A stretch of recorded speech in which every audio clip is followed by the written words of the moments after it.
তো বন্ধুরা, good morning. আমরা যাচ্ছি ঝিনুক ধরতে। আর আমি এসেছি জলপাইগুড়িতে আমার বাপের বাড়িতে।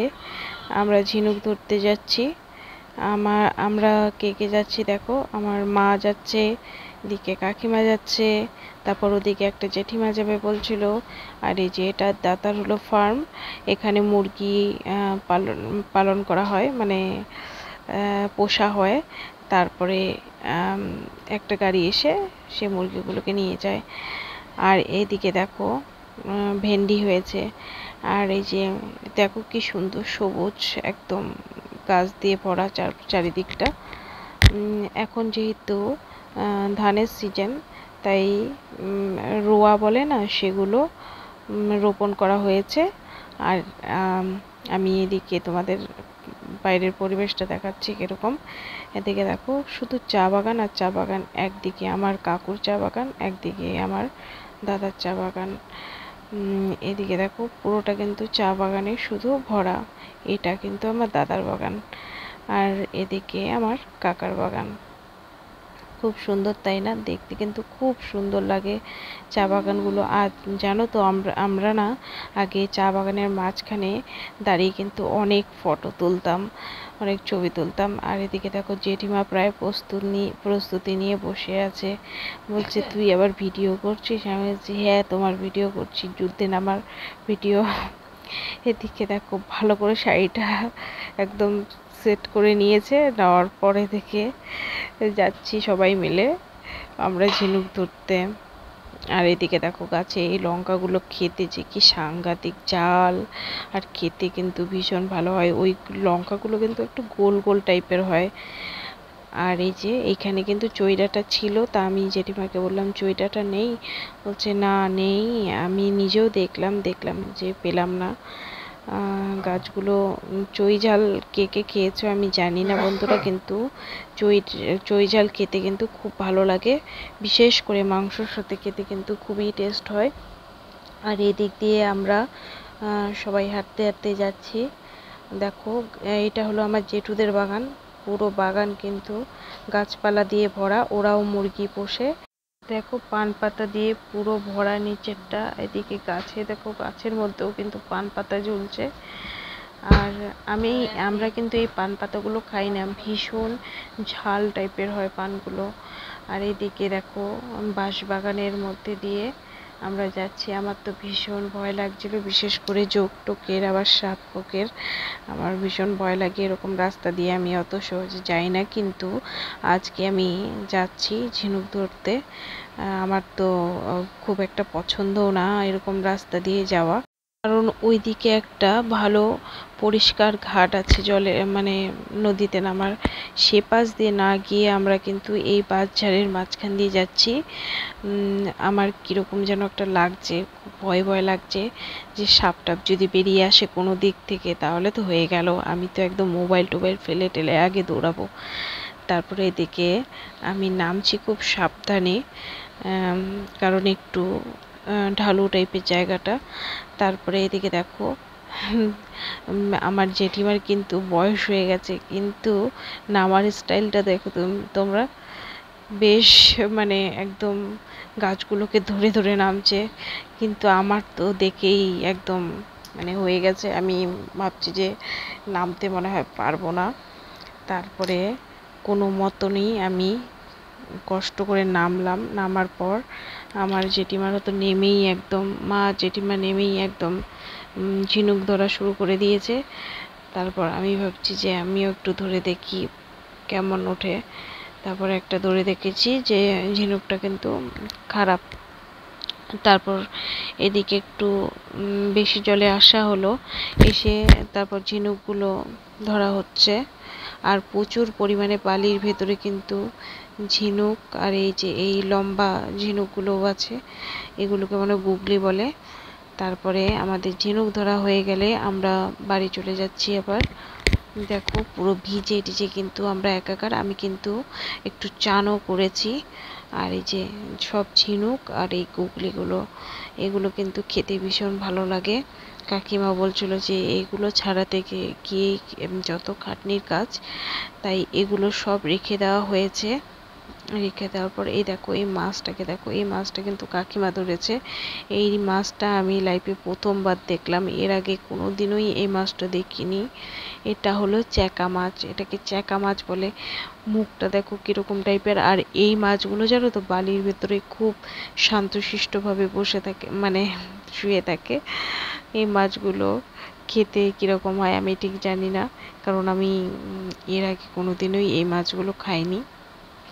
তারপরে এদিকে ঝিনুক আর এদিকে গুগলি ভালো করে ভাবা হলো যে বেছে নিয়ে তারপর রান্না করা হবে, কিন্তু কাকিমা বলছে থাক সব কটা একসাথে রান্না করা যাক, কারণ অনেক গুগলি আর ঝিনুক, এর মধ্যে যদি আমরা আবার বেছে রান্না করি তাহলে কিন্তু অনেক টাইম লাগতে পারে। তাই সব একই সাথে সেদ্ধ করা হবে। তার জন্য বড় ডেচকির মধ্যে এগুলোকে সব ধুয়ে দিয়ে দিয়েছে।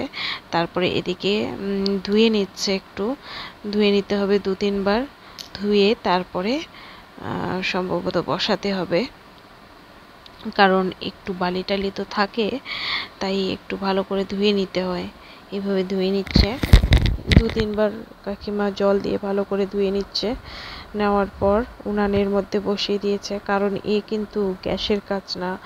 গ্যাসের যদি এই গুগলি সেদ্ধ করা হয় প্রচুর পরিমাণে টাইম লাগবে, আর তাই জন্য আমরা হলো মাটির উনানে বসিয়ে দিয়েছি। আর বসিয়ে দেওয়ার পর কাকিমা ভালো করে জাল দিচ্ছে দেখো। আর মাটির উনানে কিন্তু সব রকম রান্না খুবই টেস্টি হয়। এদিকে ভালো করে জাল দেওয়া হবে, জাল দেওয়ার পর এই দেখো এগুলো সেদ্ধ হয়ে গেছে, একটু টাইম লেগেছে। তারপরে এগুলো সেদ্ধ হয়ে গেলে কিন্তু এগুলো মাঝখান দিয়ে ফেটে যাবে, তাহলে আমরা ফেটে গেলে আমরা বুঝতে পারবো যে সেগুলো সেদ্ধ হয়ে গেছে।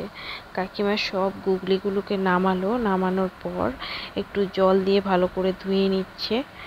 জল দিয়ে ধোয়ার পর আমরা এগুলোকে ভালো করে পরিষ্কার করে নেব, কারণ এই গুগলির কিন্তু কাজ এর মধ্যেই থেমে নেই। এটা যেমন মানে অল্প একটু খেতে গেলেও কিন্তু প্রচুর পরিমাণে খাটনি যাকে বলে। এই যে দেখো এগুলো এরমভাবে বের করে নেওয়া হচ্ছে, কারণ এগুলো তো ফেটে গেছে, এগুলো ঝিনুকগুলো। তারপর যে গুগলিগুলো আছে সেগুলোকে কিন্তু আমরা সেফটি পিন দিয়ে ভালো করে বের করে নেব। আর এগুলো আমাদের একার পক্ষে কাজ না, তাই অনেকেই আমরা বসে পড়েছি, আমার মা, 2 কাকিমা। আর এই দেখো এইভাবে বের করতে হবে ঝিনুক দিয়ে, ওই গুগলি দিয়ে এই মাংসটা। আর বের করে নেওয়া হয়েছে। কতটা হয়েছে মাংস দেখেছো? অনেকটা মাংস কিন্তু হয়েছে। আর আমরা না প্রায় বসেছিলাম 5টার দিকে, আর এখন কিন্তু বাজে হলো 6:30। ভাবতে পারছো কতটা টাইম আমাদের লাগলো, মানে প্রচুর খাটনি যাকে বলে। তারপর কাকিমা এগুলোকে ভালো করে এরমভাবে মানে একটু হাত দিয়ে ভালো করে ডলে পরিষ্কার করে নিচ্ছে। এগুলোকে কিন্তু প্রচুর পরিমাণে হাত দিয়ে এরমভাবে ডলতে হয়, ডলে পরিষ্কার করতে হয়। আর এই খাবারটা কিন্তু আমাদের রাজবংশীরা বেশি ভালো খেতে ভালোবাসে। আর এই খাবারটা অনেকে পছন্দ করে, অনেকে পছন্দ করে না, কিন্তু আমাদের রাজবংশীরা যত লোক আছে আমি এটুকু বলতে পারি যে এই খাবারটা তাদের জন্য ফেভারিট খাবার। আর এই খাবারের সাথে মাছ, মাংস সব কিছুই আমাদের কাছে ফেল হয়ে যায়। এটা আর যে শীতল, আমরা শীতল যেটাকে বলি, সেটা হলো রাজবংশীরাই ভালো চিনবে। আর এই রান্নাগুলো আমাদের জন্য কিন্তু অমৃতর সমান। আর দেখো এদিকে সব মশলা কেটে নেওয়া হচ্ছে, আলু কেটে নেওয়া হয়েছে, এদিকে আদা বাটা, রসুন বাটা, জিরে বাটা সব কিছু বাটা হচ্ছে। এদিকে পেঁয়াজ কেটে নেওয়া হলো, এদিকে লঙ্কাটাও কেটে নেওয়া লঙ্কাটাও বেটে নিচ্ছে। তারপরে মা হলো পেঁয়াজটা কাটছে, কাকিমা বাটাবাটিটা করছে।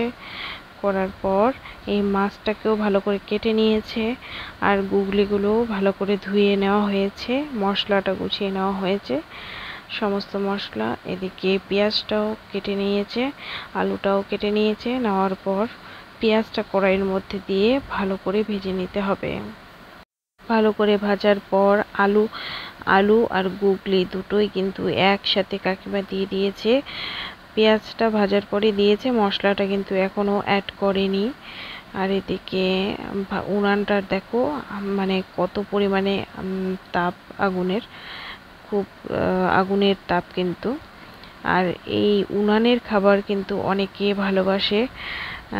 আগে তো আমাদের ঠাকমা সব কিন্তু এই উনানেই রান্না করতো, এখন সেই গ্যাসের যুগ চলে এসছে, তাই অনেকে এখন গ্যাসের রান্নাটাই বেশি পছন্দ করে। কিন্তু উনানের রান্না টেস্টটাই কিন্তু অপূর্ব একটা স্বাদের হয়। তারপর মশলাটা দিয়ে দিয়েছে, মশলাটা দেওয়ার পর আবার ভালো করে ঘেটে নেড়ে চেড়ে নিয়ে নিচ্ছে। এটা হবে ভাজা ভাজা টাইপের, এটাকে কষানো হবে না। আর ভাজা প্রায় হয়ে গেছে আমাদের, রেডি। এই দেখো কত সুন্দর, আর খেতেও কিন্তু অসাধারণ হয় বন্ধুরা। তোমরা একবার হলেও এটা ট্রাই করে দেখবে। যাদের বাড়ি জলপাইগুড়িতে বলো আর অন্য জায়গায় বলো, সব জায়গায় পাওয়া যায় এটা। আর বন্ধুরা, আমার ভিডিও যদি ভালো লেগে থাকে লাইক সাবস্ক্রাইব অবশ্যই করো। আমার কিন্তু খুব ফেভারিট খাবার এটা। আর অনেকবার ভাবি যে করব এটা বানাবো কিন্তু হয় না, এবার হয়েছে কমপ্লিট।